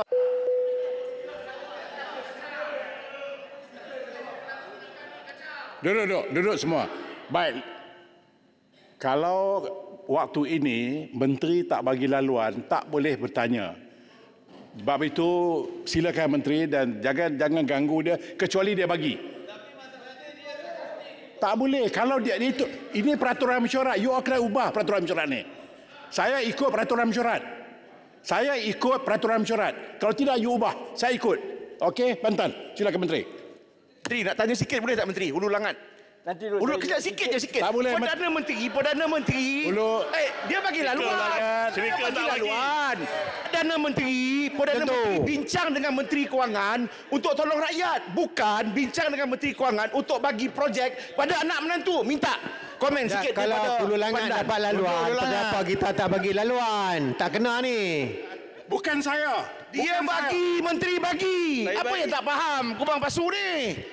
Dah jadi wakil rakyat lah. Apa tak faham? Hulu Langat. Saya duduk. Hulu Langat tu dapat laluan. Kita tak dapat. Kubang Pasu refer kepada saya atau Hulu Langat tadi? Dia cakap Menteri bagi. Bukan saya yang tidak adil. Okey, Menteri jawab. Terima kasih Hulu Langat. Seperti yang saya sebut tadi, bahawa apabila keseluruhan sistem dalam negara kita bebas daripada campur tangan, sudah tentu kalau ada sebarang perkara yang telah berlaku sebelum ini, saya yakin Yang Amat Berhormat Tan Bun tidak akan selamat sebagai Perdana Menteri. Sebab itu saya ingat perkara itu tidak akan berlaku. Baik, Saya nak pergi kepada perkara kedua, iaitu perkara yang paling banyak disentuh, iaitu pembangunan ekonomi di antara wilayah-wilayah dan peruntukan-peruntukan kepada negeri-negeri. Saya perlu memperbetulkan pelbagai tomahan di dalam Dewan semasa perbahasan dan di luar Dewan. Pelbagai tomahan telah dibuat semasa perbahasan. Seolah-olah bahawa kerajaan yang ada sekarang ini berlaku zalim, menindas negeri-negeri yang di bawah pembangkang, Kelantan, Terengganu, Kedah, Perlis. Daripada 51 perkara yang disebut, yang menyentuh kementerian saya, majoriti mengenai perkara itu. Baik, saya nak bagi secara terperinci peruntukan-peruntukan yang telah pun diluluskan untuk negeri-negeri ini. Tapi sebelum itu, saya juga mohon supaya kita sama-sama memahami Pendang tidak ada ruang. Sebab saya dah habis masa, dah banyak bagi kepada Pendang. Tadi sebut nama saya beberapa kali, Datuk Speaker. Pendang duduklah Pendang. Saya nak tanya. Pendang tak konstruktif. Speaker. Pendang ni agak keluar je lah. Ada dua perkara yang berbeza. Pendang, duduklah Pendang. Duduk. Pendang, terima kasih. Duduk. Hulu Langat, bukan Speaker. Kamu tak tahu bab ekonomi yang diam. Hulu Langat, Pendang, duduk. Silakan Menteri. Kita perlu faham bahawa ada jenis-jenis belanja pembangunan yang terkandung di dalam peruntukan kerajaan yang diumumkan. Satu jenis dipanggil belanja pembangunan asas. Dan belanja pembangunan asas ini adalah melibatkan perbelanjaan kerajaan untuk projek-projek infrastruktur dan juga projek-projek pengupayaan ekonomi dan rakyat. Satu lagi ialah belanja pembangunan bukan asas. Yang ini hasil daripada tanggungan yang lepas-lepas yang telah disambung lagi semasa pentadbiran yang lalu, iaitu apabila kerajaan terpaksa menanggung belanja-belanja seperti hutang 1MDB, seperti perbelanjaan ECRL, seperti perbelanjaan Felda, penghapusan hutang, seperti belanja PPP dan sebagainya, ini dimasukkan sebagai belanja pembangunan, tetapi dia tak ada kena-mengena dengan jalan, sekolah, hospital dan lain-lain. Dari jumlah belanja pembangunan yang diumumkan untuk tahun 2023 ini 97 bilion, sebenarnya hanya 50% sahaja adalah DE asas. Hanya 50% daripada 97 bilion itu adalah mengikut kategori yang saya sebut tadi, iaitu projek infrastruktur dan juga projek-projek pengupayaan. Yang lain itu, 50% yang lain itu adalah akibat bebanan hutang dan segala kelemahan tata kelola yang kita terpaksa tanggung, yang sekarang ini mengambil belanja yang sepatutnya dibelanjakan untuk sekolah, untuk kelengkapan, tetapi untuk bayar hutang. Daripada belanja untuk infrastruktur dan pengupayaan yang disebut sebagai DE ataupun belanja pembangunan asas ini, dia termasuk pula 3 kategori. Satu, kategori perbelanjaan yang khusus di negeri-negeri terbabit. Projek itu di negeri itu. Jalan itu di Melaka, maka peruntukan itu tak boleh celah. Saya nak tata kelola yang salah tadi zaman siapa? Tak. Zaman kawan kamu lah, BN. Pendang, kalau nak jadi badut, boleh cari menteri yang lain berucap. Bukan masa saya. Saya ada benda yang penting saya nak sebut. Ni sangka jahat, badut. Pendang, saya rehatkan Pendang untuk 2 hari. Out now.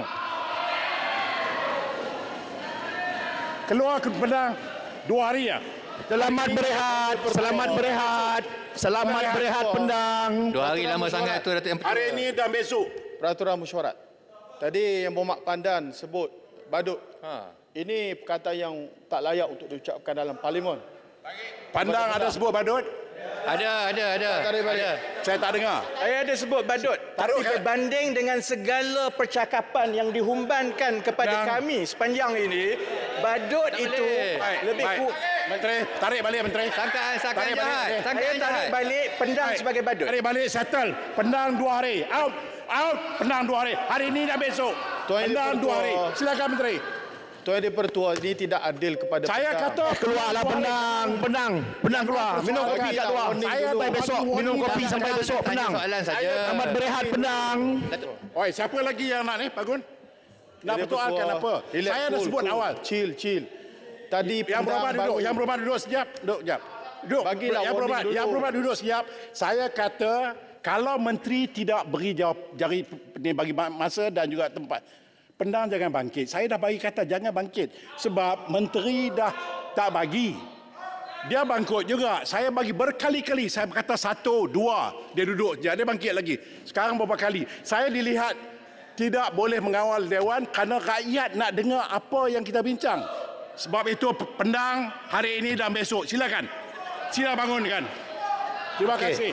Okey, Datuk Speaker. Saya... Tuan Dipertua. Keluar je lah. Dia sebut saya badut. Jangan buat kacau. Keluar. Saya dah buat Dia punca badut. Kalau tak badut, saya tak apa.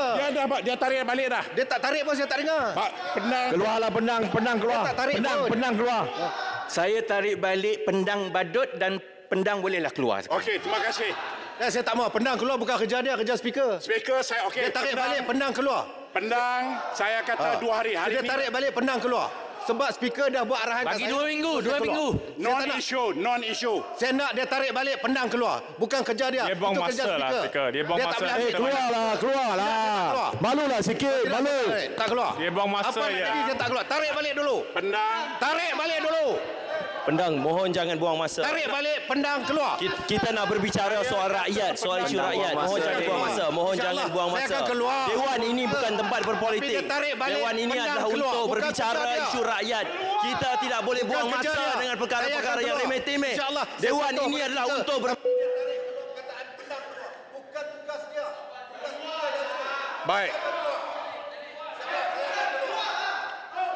Baik. Semua duduk diam, semua diam. Pendang dengan segala hormatnya. Pendang, you are telling me I'm asking you to out. Pendang, keluar 2 hari. Diam semua. Pendang, out. Keluar please. Tuan Dipertua, saya mohon sikit. Nanti kejap. Bertenang dulu.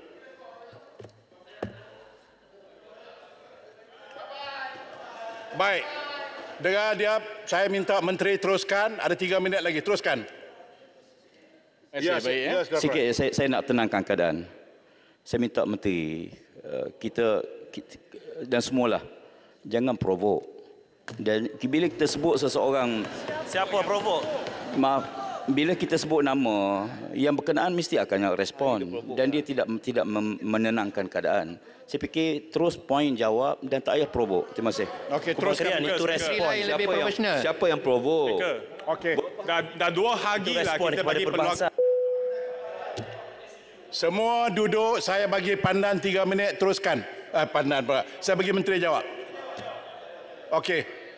Terima kasih Speaker, terima kasih Kubang Kerian. Sebab itulah kerana sepanjang perbahasan tadi, sejak daripada awal, berapa kali kalau Kubang Kerian semak nama-nama yang dipetik dengan segala tuduhan yang dibuat. Menteri jawab saja. Masa tinggal 3 minit. Menteri Ekonomi, Menteri pun tak adil. Sebut nama Pendang 2-3 kali, Pendang tak ada kat dalam Dewan. Ruang menteri, Ibu dah bahas. Tolonglah. Menteri jawab. Masa tak ada, 2,5 dah. Maksudnya, setiap orang penjelasan tak boleh, bagi. dia kena sentuh, dia marah. Yang itu Pandang saja. jawab saja. Sebab itu saya nak nasihat jawab Kubang dan saya Kerian. nak Jawab straight to the point. Menteri gulung, gulung. 2 minit lagi. Kembali kepada soal peruntukan ni kan. Jawab Menteri. 50.7% Jawab Menteri, saya nak tanya. daripada Saya ada bangkit berkaitan dengan formula Pandan. Tengok. Kalau dia sebut tak apa, segala-galanya. Nak bagi tak bagi? Saya tak bagi. Duduk, duduk. Menteri tak bagi. Duduk. Itu tak apa. Duduk, Sik. Duduklah, Sik. Formula Pandan. Duduklah, Sik. Duduk. Saya bagi baru-baru petua tadi. Kalau menteri tak bagi, kena duduk. Okey, please.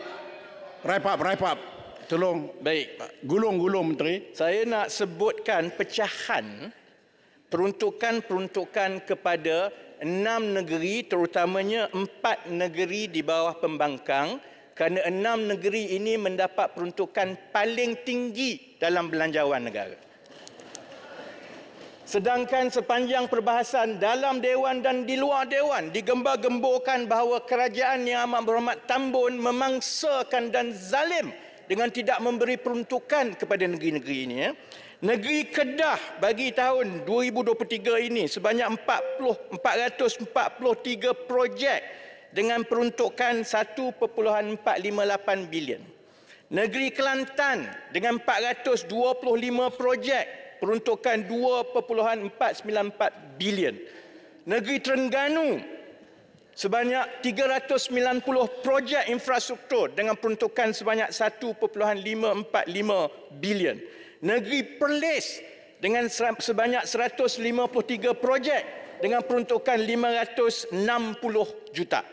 Negeri Sabah sebanyak 1,141 projek peruntukan 6.46 bilion dan negeri Sarawak dengan projek sebanyak 979 projek peruntukan 5.421 bilion. Kalau nak dibandingkan dengan contohnya negeri Melaka, Melaka hanya 520 juta saja, Tuan Yang di-Pertua. Kalau nak dibandingkan dengan negeri Sembilan, hanya 705 juta saja. Ini tak adil. Sebab itu, terima kasih Kerajaan Madani. Saya nak ulang dan saya nak rekodkan kenyataan saya di dalam Dewan supaya perkara ini tidak lagi dijadikan modal politik oleh pembangkang. Selagi saya menteri yang bertanggungjawab dalam mengagihkan peruntukan-peruntukan persekutuan dalam belanja pembangunan, saya akan mengikut kepada perancangan yang telah dibuat oleh kerajaan seperti di dalam rancangan Malaysia ke-12, kerana itu telah pun diluluskan dan diputuskan oleh kerajaan dan Dewan Yang Mulia ini. Tidak timbul soal bahawa kerajaan yang ada ini akan memangsakan. Dan sebab itu saya tak bagi penggalan cepa. Sikit. Tak bagi. Tadi petik nama saya. Tadi Tuan Yang di-Pertua dah beritahu. Penggalan cepa duduk, dia tak bagi. Menteri tak bagi, duduk. Duduklah. Sikit je. Duduk. Kita kawan. You had your floor dengan izin dulu semasa berbahas. Ini Menteri, floor saya minta untuk penjelasan. menjawab. Minta penjelasan. Boleh? Bacok, duduk bacok. Saya tak bagi. Bacok, dia tak Bacok, bagi, saya nak Bacok. sudahkan. No, tadi Duduk. 2.4 bilion untuk Bacok. Duduk, bacok. berapa peratus daripada DE asas? Itu saja. Duduk. Supaya kita faham. Bacok, dia tak bagi Bacok. Itu DE asas. Ya, berapa persen? Itu DE asas sebanyak 4% untuk Kedah, 7% untuk Kelantan, 4% untuk Terengganu, 2% untuk Perlis, 18% untuk Sabah, 15% untuk Sarawak dan jumlah ke-6 negeri ini adalah 50% daripada peruntukan DE asas. Berbanding dengan semua, berbanding Besarnya dengan Sabah dan Sarawak itu jabatan-jabatan faktanya. persekutuan pun. Baik. Saya nak habiskan, Saya bagi 1 minit last gulung. Baik. Jadi saya nak tutup begini. Sekarang kita semua sudah tahu di seluruh negara bahawa ke-6 negeri ini, terutamanya 4 negeri di bawah pembangkang, sebenarnya mendapat peruntukan terbesar daripada kerajaan ini. Jadi saya nak tanya, Terbesar macam mana yang Bapak Menteri? Sekarang sudah tahu Sabah, bahawa Sarawak. Saya Kecuali kita nak rehat juga. Saya minta duduk. Saya minta penjelasan. No, you don't understand. Okay. Kalau menteri tak bagi, tak boleh. Please. Okay. tak bagi. Saya tak akan bagi sebab saya nak gulung ni, saya nak tutup ni. Tolong Sebab gulung. itu saya nak tanya, terutamanya kepada pembangkang ni. Sekarang kita sudah ketahui bahawa tomahan dan sangkaan buruk bahawa kerajaan persekutuan dan yang amat hormat pun ini zalim. Minta laluan. Menteri nak tanya, jadi kami kena jawab. Tidak, dia tanya tak jawab mana boleh. Duduk jawab boleh. Tadi dia tanya, dia nak tanya, saya nak jawab lah. Peraturan mesyuarat jelas. Kalau menteri menggulung dan dia tak beri laluan, kita tak boleh bangun dan ganggu. Menteri tolong, please. Datuk Speaker. Sekarang kita sudah ketahui bahawa tomahan dan sangkaan yang dibawa oleh pembangkang itu adalah buruk. Segala yang dikatakan bahawa Yang Amat Berhormat Tambun itu zalim, menindas dan lain-lain, sekarang kita dah tahu perkara itu tak benar, maka Peraturan Mesyuarat 36/12. Bukankah sudah sampai masanya pertama untuk pembangkang memohon maaf kepada Yang Amat Berhormat Tambun? Peraturan Mesyuarat bermula dengan bacok. Sudah sampailah masanya untuk 36. berhenti menyebarkan perkara yang tidak benar ini. Kerana Allah melihat semua ini. Segala perkara fakta yang tak betul yang disebarkan, bukankah mengulang-ulang perkara yang tidak benar itu adalah berdosa. Peraturan Mesyuarat 36/12. Peraturan Mesyuarat 36/12. Mana-mana ahli yang mengeluarkan kenyataan yang mengelirukan Dewan adalah disifatkan menghina majlis. Apa yang keliru tu?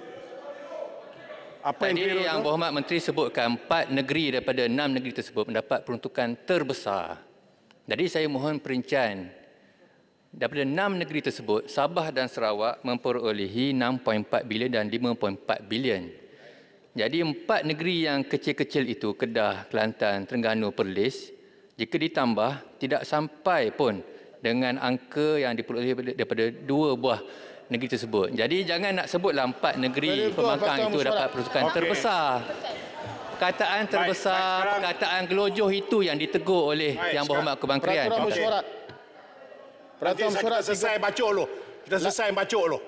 Kita selesai bacok. Apa dia bacok? Bacok nak jawapan dari menteri. Okey, explain. Konteks perdebatan dan juga semua perkara-perkara yang dibawa oleh kalau tak payah kelirukan Dewan lagi. Pandan. Kalau begini cara dia nak jawab, you all buat bising ni, dia nak jawab macam mana? Sekarang kami minta menteri, that's it. 1 minute, wrap up. Thank you. Terima kasih kepada Dewan. InsyaAllah fokus kita adalah untuk melaksanakan projek-projek ini dan insyaAllah tahun depan kita akan berjumpa lagi dengan hasil yang lebih baik. Terima kasih. Terima kasih. Peraturan mesyuarat Tuan Di-Pertua. Dia tak jawab. Tuan-tuan dah janji tadi Pandan lepas tak bacok Kuala Lumpur untuk peraturan mesyuarat. Okey, apa dia? Peraturan mesyuarat 36/12. Mana-mana ahli mengeluarkan kenyataan yang mengelirukan Dewan adalah disifatkan menghina majlis dan ahli boleh dirujuk kepada jawatankuasa hak dan kebebasan. Yang Berhormat Pandan bila berucap, dia gambarkan ucapan kami seolah kami berkata tidak adil itu dalam konteks yang dia sebutkan tadi, Consolidate Fund. Yang kami bangkit di sini yang tak adil itu dalam hak royalti dan bayaran tunai. Itu dua benda berbeza. Saya ingat kalau Pandan terus jadi Menteri Ekonomi, negara kita ada masalah. Baik, terima kasih. Itu sangkaan buruk. Baik. Saya akan tengok handset. Besok saya akan anggap keputusan. InsyaAllah. Baik, sekarang sebelum saya minta Kementerian Pengangkutan 30 minit. Untuk tengok handset, saya minta besok saya akan tengok handset. Okay, saya minta saya janji besok saya akan tengok handset. Saya mohon tengok juga tentang fakta yang diberi tadi. Keseluruhan 4 negeri ini hanya 17% berbanding Sarawak 18%. Besok saya akan tengok handset. Ya. Silakan Menteri Pengangkutan. Jika ditambah itu tak sampai pun. Jadi mana yang besarnya? Baik, silakan Menteri Pengangkutan. Salam sejahtera, salam perpaduan, Tuan Ketua. Izinkan saya merakamkan setinggi-tinggi penghargaan atas keprihatinan 33 orang ahli yang berhormat terhadap Kementerian Pengangkutan yang telah pun membahaskan dan menyentuh perkara-perkara di bawah bidang tugas Kementerian Pengangkutan. Tuan Ketua, kita ada 3 sektor utama iaitu darat, udara dan maritim. Saya akan bermula dulu dengan sektor darat. Yang pertamanya berkenaan dengan isu projek High Speed Rail Kuala Lumpur, Singapura. Saya ingin memulakan ucapan saya bagi menjawab isu-isu yang telah dibangkitkan oleh Yang Berhormat Bagan dan Yang Berhormat Jelantut. Kementerian Pengangkutan telah meneliti semua aspek pembinaan projek dan berpandangan suatu model kerjasama inisiatif swasta ataupun PFI perlu diterokai dengan lebih lanjut. Pihak swasta yang berkemampuan dari segi teknikal dan kewangan perlu dilibatkan bagi memastikan kelestarian operasi dalam jangka masa panjang. Pada masa ini, pihak syarikat pelaksana projek High Speed Rail ataupun HSR, MyHSR Corporation Sdn Bhd sedang menyediakan dokumen tawaran Request for Information untuk menjemput pihak-pihak swasta yang berminat untuk melaksanakan projek ini secara PFI. Diharapkan dengan penglibatan pihak swasta akan dapat menyumbang kepada kecekapan pembinaan agar rakyat dapat menikmati kemudahan HSR dalam masa yang paling singkat.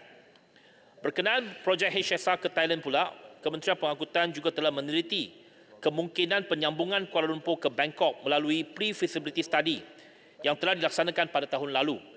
Namun begitu, pada masa ini, kerajaan ingin meneliti kemungkinan pelaksanaan jajaran Kuala Lumpur ke Singapura secara swasta terlebih dahulu.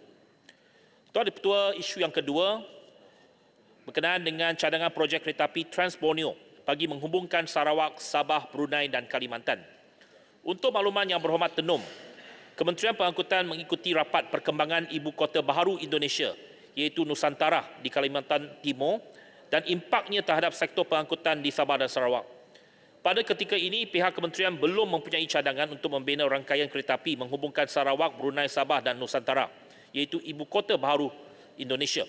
Di Sarawak, tumpuan sedang diberikan kepada penyediaan rangkaian rel bandar di bawah projek Kuching Urban Transport System yang diterajui oleh Sarawak Metro. Manakala di Sabah, tumpuan diberikan kepada penambahbaikan infrastruktur kereta api serta mutu perkhidmatan kereta api Sabah yang diterajui oleh Jabatan Kereta Api Negeri Sabah. Namun begitu, pihak Kementerian Pengangkutan bersedia untuk membantu mana-mana pihak yang berminat untuk menjalankan feasibility study dalam projek tersebut. Tuan Ketua, berkenaan dengan isu projek, status projek ECRL, untuk makluman Yang Berhormat Paya Besar, projek laluan rel Pantai Timur ECRL merangkumi 4 negeri iaitu Kelantan, Terengganu, Pahang dan Selangor sepanjang 665 km bermula daripada Kota Baru Kelantan sehingga ke Pelabuhan Klang, Selangor dengan 20 stesen yang akan dibina.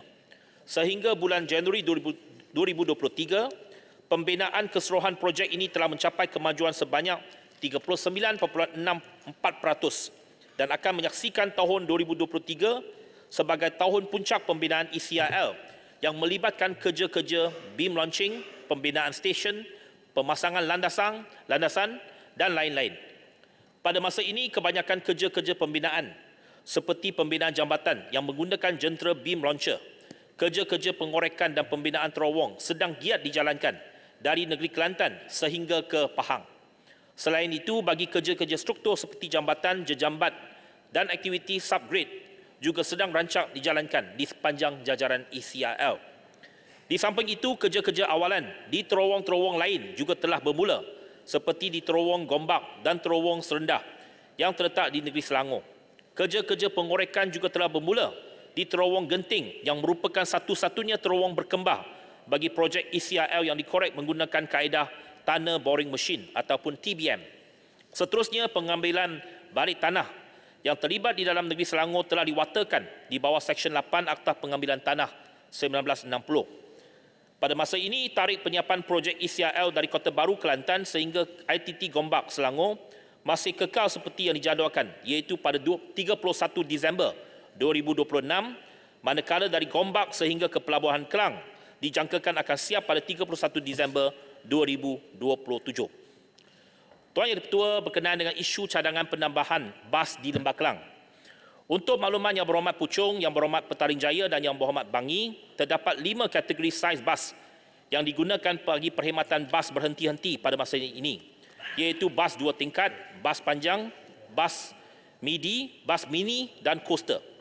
Penggunaan bas dengan saiz yang lebih kecil mengambil kira permintaan dan purata jumlah penumpang ini telah dapat mengurangkan kos operasi pengendali sekaligus mengurangkan subsidi kerajaan bagi menyediakan perkhidmatan ini. Bezanya, bas bersaiz kecil yang digunakan ketika ini berbentuk lebih moden berbanding bas mini berwarna merah jambu yang digunakan pada ketika dahulu. Kerajaan sentiasa komited untuk memperkasakan pengangkutan awam sebagai perkhidmatan yang penting kepada rakyat, sama ada di Lembah Kelang ataupun di luar bandar.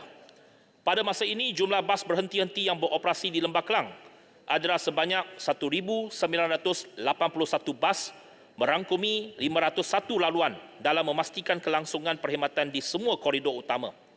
Perkhidmatan bas ini disediakan oleh Rapid Bus Sdn Bhd dengan jenama Rapid KL serta pengendali-pengendali lain dengan kekerapan waktu puncak di antara 10 minit hingga ke 30 minit bergantung kepada laluan. Perkhidmatan bas ini menghubungkan pusat-pusat pertempatan ke pusat bandar dan stesen-stesen rel bagi memudahkan pergerakan penduduk Lembah Kelang. Selain itu, perkhidmatan bas percuma Go KL juga telah ditambah baik kepada 11 laluan dengan 67 hentian bas yang membantu menghubungkan penumpang tempat-tempat tumpuan di sekitar pusat bandaraya Kuala Lumpur secara percuma. Perkhidmatan taksi dan e-hailing, iaitu tempahan kenderaan secara atas talian, juga merupakan pelengkap kepada jaringan pengangkutan awam dari segi perjalanan batuan pertama dan akhir. Penumpang boleh menggunakan perkhidmatan taksi dan e-hailing sama ada sebagai pergerakan jarak dekat, jarak jauh ataupun pengantara sahaja. Sesuai dengan arus perubahan teknologi semasa, perkhidmatan e-hailing mempunyai liputan lebih meluas dan dapat memenuhi permintaan pelanggan dengan lebih baik berbanding dengan kaedah tradisional. Kerajaan juga dalam kerangka untuk melesenkan perkhidmatan bas on demand sebagai satu alternatif dan pilihan kepada pengguna sesuai dengan gaya hidup dan keperluan masa masing-masing yang berbeza-beza. Secara keseluruhannya, kepelbagaian alternatif pengangkutan awam ini akan dapat memenuhi tuntutan rakyat untuk mendapatkan perkhidmatan pengangkutan awam yang efisien dan boleh diharap. Yang Berhormat Menteri. Celutong. Sini, Celutong. Ya, silakan. Yang Berhormat Menteri, terima kasih. Saya terpanggil untuk merakamkan ucapan terima kasih kepada Yang Berhormat Menteri yang telah di antara lain menyediakan perkhidmatan bas percuma ke Parlimen, dan kita lihat rata-rata peningkatan mutu perkhidmatan di semua sektor selepas Menteri telah mengambil alih jawatan.